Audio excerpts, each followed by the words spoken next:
ఇండియాలో ఎక్కువగా అమ్ముడుపోయే cool drinks. ఇందులో మీరు ఏది తాగుతారు? నంబర్ 10 మౌంటైన్ డ్యూ భయం వదులు గెలిచి. Number 9 Limca 7 up. వీటిని చాలా తక్కువగా తాగుతారు. Number 8 Mirinda. దీనిని మాత్రం నేను టేస్ట్ చేయలేదు, మీరు చేశారా? Number 7 Fanta. ఇందులో 3 వెరైటీలు దొరుకుతాయి, orange, apple, grapes. Number 6 Frooti. మనం చిన్నప్పుడు 10 రూపాయల ప్యాకెట్స్ ని కొనుక్కొని తాగే ఉంటాం. నంబర్ 5 మాజా. మామిడి పండ్లతో తయారవుతుంది, ఇది అందరు తాగే ఉంటారు. నంబర్ 4 థమ్స్ అప్. దీనిని కోకోకోలా సేల్స్ ని తగ్గించడానికి తయారు చేస్తారు, కానీ కోకోకోలా థమ్స్ అప్ నే కొనుక్కుంది. Number 3 Sprite. చాలా ఎక్కువ మంది తాగిన తర్వాత వాటర్ ని నింపుకోవడానికి వాడుకుంటారు. Number 2 Pepsi. ఇండియాలోనే second most popular cool drink. Number 1 Coca Cola. ఇది ఇండియాలోనే కాదు, ప్రపంచంలోనే ఫేమస్. ఇలాంటి అద్భుతమైన వీడియోస్ ని మీరు మొదటిసారి చూస్తున్నారు. నంబర్ 1 ఈ చేప యొక్క గుడ్డును చూస్తున్నారు కదా, ఇది చూడడానికి సేమ్ శంకులాగే ఉంది. ఇది ఏ చేప యొక్క గుడ్డో నాకు కూడా తెలీదు. నంబర్ 2 ప్రపంచంలోనే స్మాలెస్ట్ బనానా. ఇది ఎంత చిన్నగా ఉంది, దీనిని ఒకేసారి తినేయొచ్చు. నంబర్ 3 ఇది చూస్తే కొబ్బరికాయలాగా కనబడుతుంది కదా, కానీ ఇది కొబ్బరికాయ కాదు, ఇది ఒక పురుగు. నంబర్ 4 ఇది ఎలాంటి ఫ్లోర్ అంటే దీనిపైన వాటర్ పోస్తే ఇలా వెళ్ళిపోతుంది. నంబర్ 5 ఇది ఇలాంటి పెయింటింగ్, దీన్ని రివర్స్ లో తయారు చేస్తారు. ఇది పూర్తయిన తర్వాత ఇలా సూపర్ గా కనబడుతుంది. దీనిని గ్లాస్ పెయింటింగ్ అని పిలుస్తారు. మన ఫేవరెట్ యాక్టర్స్ ఐకాన్ స్టైల్ ప్రతి మూవీలో సేమ్ ఉంటుంది. నంబర్ 1 రజనీకాంత్. కళ్ళకు పెట్టుకునే కళ్ళజోడు స్టైల్ గా ఉంటుంది, ఇది ప్రతి మూవీలో ఇలానే ఉంటుంది. నంబర్ 2 దళపతి విజయ్. చూయింగ్ గమ్ తినడం స్టైల్ గా ఉంటుంది, ఇది ప్రతి మూవీలో ఉంటుంది, ఇది చూడడానికి కూల్ గా ఉంటుంది. నంబర్ 3 సల్మాన్ ఖాన్. ప్రతి మూవీలో బాడీని చూపిస్తాడు. నంబర్ 4 ప్రభాస్ ఫ్యాన్స్ కి మాత్రం ఇతని వాకింగ్ స్టైల్ చాలా నచ్చుతుంది. Number 5 the Rock. ఇతను ఐబ్రోస్ లేపడం చూసే ఉంటారు, ఇతను ప్రతి మూవీలో ఇలానే లేపుతాడు. Number 6 rocking star Yash. ఇతను స్మోకింగ్ చేయడం చాలా స్టైల్ గా ఉంటుంది, ప్రతి మూవీలో స్టైల్ గా స్మోకింగ్ చేస్తాడు. నంబర్ 7 ధనుష్. ప్రతి మూవీలో యాక్షన్ సీన్స్ లో ఇలాంటి సీన్ ఉంటుంది, ఇది సూపర్ గా ఉంటుంది. నంబర్ 9 అల్లు అర్జున్. ప్రతి మూవీలో స్టైల్ గా డాన్స్ చేస్తాడు.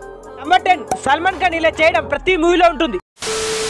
మన బద్ధకం వల్ల ఏర్పడినవి. నంబర్ 1 టీవీ నుంచి 20 మీటర్ల దూరం మనం కూర్చుంటాం. ఛానల్ మార్చడానికి టీవీ దగ్గరికి వెళ్లాల్సి ఉండేది, అందుకే అప్పుడు రిమోట్ ని తయారు చేస్తారు. నంబర్ 2 చాలా ఎక్కువగా మెట్లు ఎక్కడం ఎవరికి నచ్చదు, అందుకే ఎక్స్లేటర్ ను ఎలివేటర్ ని తయారు చేస్తారు. నంబర్ 3 క్యాండిల్ ని వెంటనే వెలిగించాల్సి ఉంటుంది, అందుకే బల్బును తయారు చేస్తారు. నంబర్ 4 చాలా మందికి డబ్బులను దొంగతనం చేస్తారని భయం ఉంటుంది, అందుకే క్రెడిట్ కార్డులను తయారు చేస్తారు. నంబర్ 5 బట్టలు ఉతకడం చాలా మందికి కష్టంగా ఉంటుంది, అందుకే వాషింగ్ మిషన్ ని తయారు చేస్తారు. నంబర్ 6 ప్రజలు ఇంతగా అలసిపోతున్నారంటే వాళ్ళకి ప్రతిదీ ఇంటి దగ్గరికి రావాలని అనుకునేవారు, అందుకే అప్పుడు ఇంటర్నెట్ స్టార్ట్ అయింది.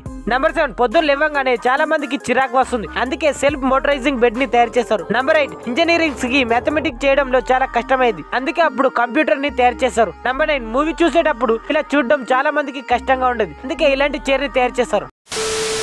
నరేంద్ర మోడీని చంపడం అసాధ్యం, ఎందుకంటే మోడీ దగ్గర డేంజరస్ సెక్యూరిటీ ఉంది. నంబర్ 1 ఇది తెలుసుకో, సెక్యూరిటీ వాళ్ళకి రోజుకి 1.62 crores ఖర్చు అవుతుందంట. Number 2 Modi 50 crores car Mercedes A650 లో ట్రావెల్ చేస్తాడు, దీని ఫ్యూచర్ చాలా అద్భుతంగా ఉంటాయి. నంబర్ 3 మోడీ కాలర్ పక్కన ఇలా చాలా కార్లు ఉంటాయి, ఒక అంబులెన్స్ కూడా ఉంటుంది. నంబర్ 4 AK-47 తో ఫైర్ చేసినా కూడా అప్పుడు ఏమీ కాదు. నంబర్ 5 బుల్లెట్లు ఫ్యూల్ ట్యాంక్ టైర్స్ కి తగిలినా కూడా మళ్ళీ అది రిపేర్ చేసుకుంటుంది. నంబర్ 6 మోడీ కార్ పైన 100 గ్రెనేడ్లు వేసినా కూడా ఆ కార్ కి ఏమీ కాదు. నంబర్ 7 కార్ ముందు డేంజరస్ కెమికల్స్ వదిలినా కూడా ఆ కార్ ఫ్రెష్ ఎయిర్ ని తయారు చేసిస్తుంది. నంబర్ 7 ఆ కార్ పైన మిసైల్ ని వేసినా కూడా వారి జమై కార్ ఆ మిసైల్ ని రివర్స్ లో పంపుతుంది. నంబర్ 9 మోడీ కార్ ముందు ఒక డమ్మీ కార్ ఉంటుంది, సేమ్ మోడీ కార్ లాగానే కనబడుతుంది. నంబర్ 10 100 మంది మోడీ పైన అటాక్ చేసినా కూడా ఆ కార్ లో నుంచి 500 మంది కమాండ్స్ దిగి వాళ్ళని ఇలాంటివి మన ఇండియాలోనే దొరుకుతాయి, మరి వేరే దేశాల్లో బ్యాన్ చేసేసారు. Number 10 Red Bull. దీనిని యూరోపియన్ దేశాల్లో బ్యాన్ చేసేసారు, ఎందుకంటే దీని వల్ల హార్ట్ ప్రాబ్లం వస్తుందంట. Number 9 Lifebuoy. యుఎస్ లో జంతువులకు స్నానం చేపించడానికి వాడతారు, లైఫ్ బాయ్ వల్ల మనకు చాలా ప్రాబ్లం అవుతుంది. Number 7 Vicks వీపరప్. యుఎస్ఏ మరియు చాలా యూరోపియన్ దేశాల్లో దీనిని బ్యాన్ చేసేసారు, దీని వల్ల చాలా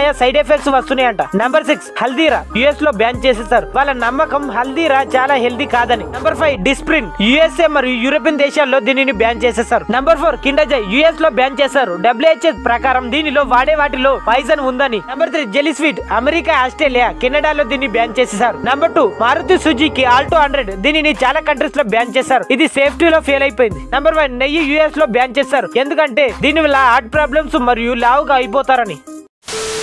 మీరు ఆలోచించారా మనుషులు ఇలా రేకుల్ని పగలగొట్టి వాటర్ బాటిల్ ని ఎందుకు పెడుతున్నారు అని? మీరు అనుకుంటారు ఇది కొత్త ట్రెండ్ అని, అది కానే కాదు. ఇందులో వాటర్ ని నింపి 2 క్యాప్ల బ్లీచింగ్ పౌడర్ వేస్తారు, ఆ తర్వాత ఈ వాటర్ లోకి బ్యాక్టీరియా రాదు. ఇలా రేకులను హోల్ చేసి ఇలా బాటిల్స్ ని పెడుతూ ఉంటారు. ఇలా చేయడం వల్ల బాటిల్స్ పైన లైట్ పడి అది రిఫ్లెక్షన్ జరిగి లోపల వెలుతురు వస్తుంది. ఈ సోలార్ బాటిల్స్ ని ఎక్కడ పడితే అక్కడ పెట్టరు, ఎక్కడ పెడతారంటే ఎక్కడైతే కరెంట్ ఉండదో అక్కడ ప్రదేశాల్లో పెడుతూ ఉంటారు.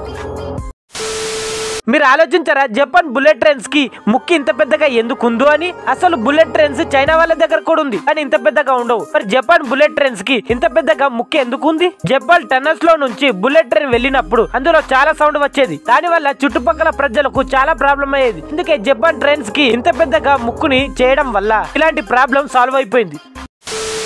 మనం ఏదైనా చల్లటివి తిన్నప్పుడు మన బ్రెయిన్ లో ఒక్కసారిగా నొప్పి వస్తుంది. ఇలా ఎందుకు? అసలు దీనిని బ్రెయిన్ ఫ్రీజ్ అని పిలుస్తారు. ఇలా ఎప్పుడవుతుందంటే చల్లటివి మన నోటికి తాకినప్పుడు పూర్తిగా చల్లగా అనిపిస్తుంది. మన బాడీ దానిని నార్మల్ చేయడానికి ర్యాపిడ్ గా బ్లడ్ ని ఫ్లో చేస్తూ ఉంటుంది. అప్పుడు ఈ కారణం వల్లే బ్రెయిన్ ఫ్రీజ్ అయిపోతుంది. దీనిని నార్మల్ చేయడానికి మన నాలుకని ఇలా ప్రెస్ చేస్తూ ఉండాలి. కొంతసేపు తర్వాత అది సాల్వ్ అయిపోతుంది.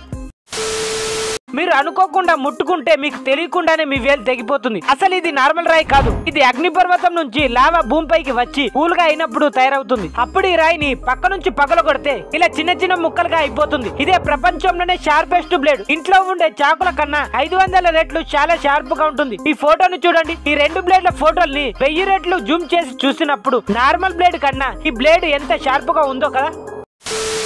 దీన్ని చూస్తే ఇది ఏంటో అర్థం అవట్లేదు కదా. ఇది ఎలా పనిచేస్తుంది అంటే ఒక ప్రింటర్ లాగా పనిచేస్తుంది. ఇది 2D ఇమేజ్ ని 3D ఆబ్జెక్ట్ పైన ప్రింట్ చేస్తుంది. అసలు మొదటగా ఒక దానిపైన ఇలా డిజైన్ ని తయారు చేసి అందులో ఇంకు పోస్తారు. ఆ తర్వాత దీనిని ఇలా ప్రెస్ చేసి దాని తర్వాత ఇలా బౌల్ పైన ప్రింట్ చేయడం జరుగుతుంది. ఇక్కడ పనిచేసే వాళ్ళకు చాలా మజా వస్తుందని చెప్పి మీరు ఆలోచించారా? ప్రజలు లిక్విడ్ పైన నడుస్తున్నప్పుడు అందులో ఎందుకు మునిగిపోలేదు అని? ఇది మిరాకిల్ లిక్విడ్. ఇది ఇలాంటి లిక్విడ్ అంటే మీరు దానిని ముట్టుకుంటే మాత్రం అది వాటర్ లాగా అయిపోతుంది. మరి దానిని కొడితే మాత్రం అది గట్టిగా అయిపోతుంది. అందుకే దీనిని నాన్ న్యూటోనియన్ ఫ్లూయిడ్ అని పిలుస్తారు. దీనిపైన నడిస్తే మాత్రం ఇలా గట్టిగా అయిపోతుంది. దీనిని ఇలా ముట్టుకుంటే మాత్రం ఇలా వాటర్ లాగా అయిపోతుంది.